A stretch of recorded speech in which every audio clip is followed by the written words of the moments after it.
Ayan mga boss, ready na yung pagkain nila. Tsaka tubig at tsaka tinapay nila. Sunduin na natin sila kung nasan sila.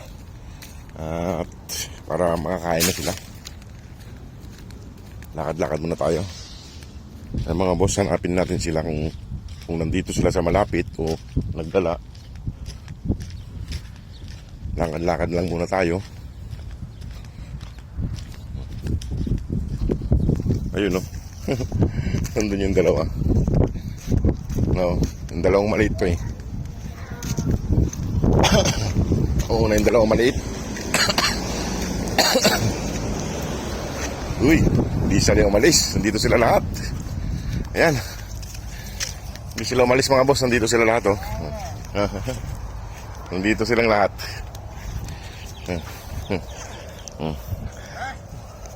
Mabuti naman at di kayo lumayas. Ay, iwas pagod sa paghanap sa inyo. Ayan sila.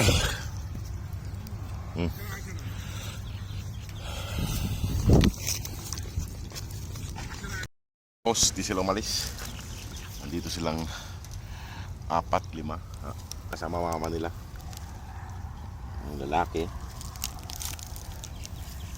si Antukin. Oh, panahiga. Sarap ng higa nila dito mga boss, eh. Higa-higa lang sila. Ayan, oh. Higa lang sila rito. Kasi malamig dito sa lugar na to. Higa-higa lang. Kaya nga sila. Sadik. Lagi bakil.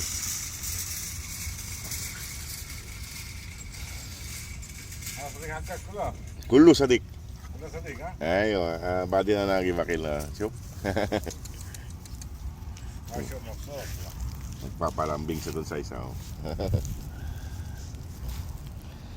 Ayan mga boss, pakain na natin sila. Nagpapahinga sila dito sa damuhan. Halina. Halina. Ayun si Mama Dog. Pahinga lang sila mga boss kasi mainit. Dito lang sila sa damuhan, hindi sila lumayo. Papahinga lang sila. Si Antukin, yung lalaki. Kung kasi oh, yung dito, yung ito, makapal yung dahon nito kaya malamig sa katawan nila itong kwan. Ito. Ewan ko anong tawag dito. Ito yata yung ginagawang pagkain ng baboy sa Pilipinas. Dinuluto. Ayan, oh. Mainit kasi kaya dito lang sila. Hindi sila lumayo. Mainit kasi yung panahon, hindi sila lumayo. Mga nakahiga lang dito sa damuhan. Ayan mga boss, pakainin na natin sila, dalhin na natin sila doon.